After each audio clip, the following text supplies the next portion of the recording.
horta maanta ilaa galabta waxaa socday ugaadhsiga garabkii doctor cabdiraxmaan maadey oo doonayay jijga inay shir ku qabsadaan shirkaasi dadkaa doonaya inay shir ku qabsadaan waxaa lagu soo daadiyey ciidamo liyu boolisa iyo ciidamo ammaanka suga ayaa lagu soo daadiyey meesha kadibna markii hore ammaan baa sugaynaa bay dhaheen markii dambena dhagahay xafiiska intay isugu dhufteen albaabada isugu dhufteen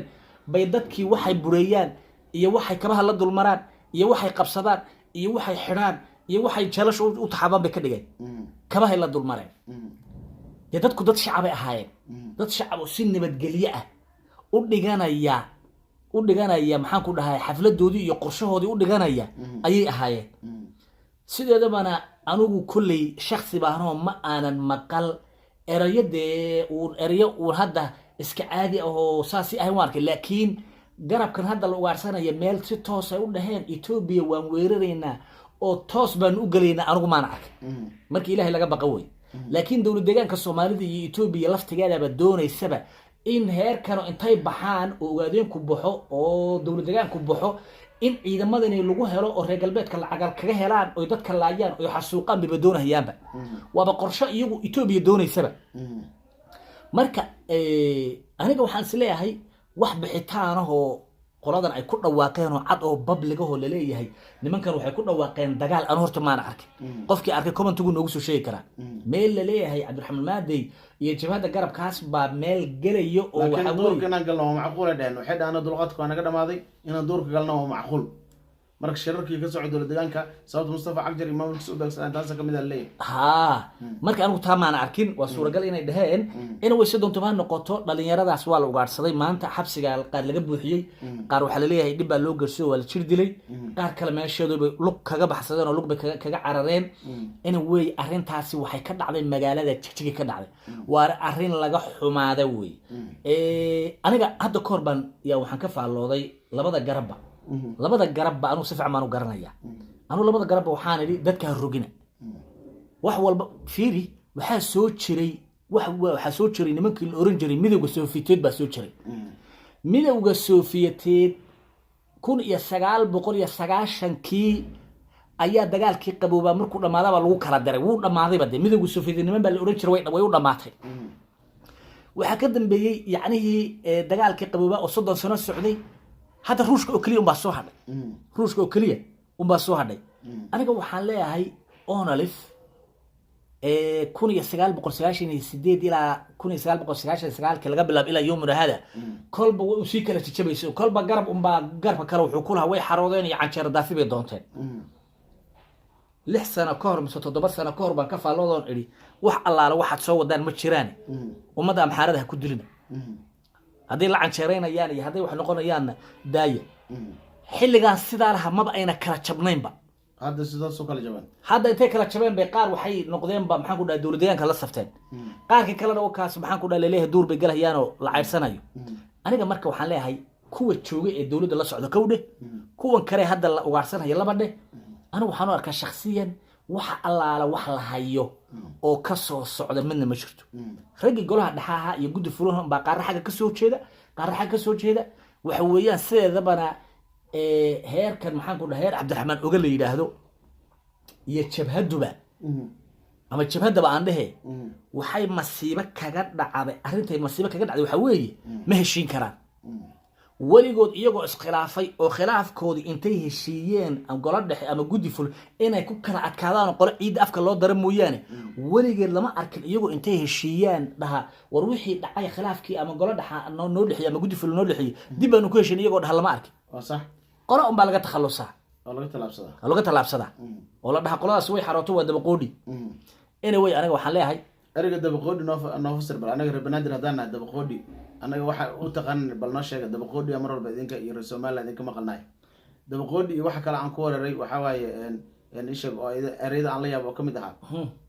maxaa la yiraahdaa daba qoodi iyo erey kale aan ku wareeray jiro oo Soomaaliland dhankaas laga adeegsado horta daba qoodi bal noo fasir horgal baad sheegaysaa horgal baad sheegaysaa horgal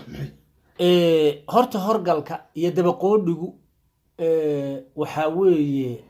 si markii loo fiiriyo anaga ka eray bixi fiican ba weeyba xagga eray bixinta markii la yiraahdo روحها صورته واسكو روح وي روح اي قولن يا دبقودي ها واسكو مid miya reer khaatumo iyo qoladan maxaan ku dhahay Soomaalilaantuba horgal ba iyagu dhaxan anaguna dabqoodi baan dhahnaa ana hadda horgal waxaan fahmi lahaa qof aan meer ku dhalan saas aniga aan qiyaasi lahaa waagi hore ana saamudi jiray markii reer khaatumo ay tamahayaan qof xagga ka waxay dhihi jireen ay dhalo horgal ay dhihi jireen sax aniga marka sanadab idil ba waxaan u haystayba ilaa gooch cadadii markii hadda la xoreynay horgal ay ku hinjir waxaan u haystayba horgalku inuu yahay ruux aan meher aan ku dhalanin oo markii hore hooyadii inta iska cambaystay haddana kadib anigu waan islay hadda fisral ila saas waa af Soomaaliga saxda ah sida aha laakiin sida ma aha lagu yiri sida ma horgalku waa dabaqoodi waa dabaqoodiguna maxay dabaqoodi waan ku soo wadaa horgalku marka waxa weeye cadawgii khaatumo tusaale ahaan ama cadawgii Somaliland yuu soo hor socda oo soo horbooday way waa daba dhilif anaga daba dhilif aan soo daba dhilif dhahan rekoonfuraadku waxay kala dhahan tiftif bay dhahan tiftif iyo daba dhilif iyo waxa sadana ma garatay anaga laakiin waxaan dhahnaa jaajuusna waan dhahnaa dabaqoodina waan dhahnaa dabaqoodigu waxa weeye waa ninka amxaarada la socda way wax soo hogaamiye ku hogaamiya dadka Soomaaliyeed ee halka degan nin ba soo horboodi amxaaradii luqadeedii bartay canjeeradu la cunaa si u soo socdo yuu dhihi heerkana ama ona lef ama heerkana itixaad bartanku ka keen kaasa la dhaha dabaqoodi marka sax horgal de wakaas waxa horgalna waa ninkaas de soo hogaaminaa isku meesho oo isla meesho farqadu ama asan tahay sababta marka keenayso in maanta ONLF la xirxiro maxay tahay ilaan waqtigii ONLF hadda laba ay u kala jabtay garabkii maadada la xiraya ma shiri kartina leey kacdo sidee ka dhalan kara wallahi waxaan isleeyahay horta meesha dawlad deegaanka Soomaalida waa meel gumaysta haysta way meel la shiri meel la mudaharaadi karo ama la banaan bixi karo ama dadku ay intay waxooda ra'yigooda si aad u muujin karaan meesha ma waa meel balay ku kaadaday way ama meel abxaara ku kaadaday way waxa weeyaan ciidamo waxa jirta arbaabatayaan leeyahay oo loo tababarayba ciidamadu sideedaba markii la tababarayo shacabka sideedaba ilaa shacabku ma hubaysnee waxa loogu talagalay in ay shacabka banaan baxaan laakiin ayagoo banaan baxayo ra'yigoodii iyo boodhkoodii wata inaan la dilin caalamku wad aragtay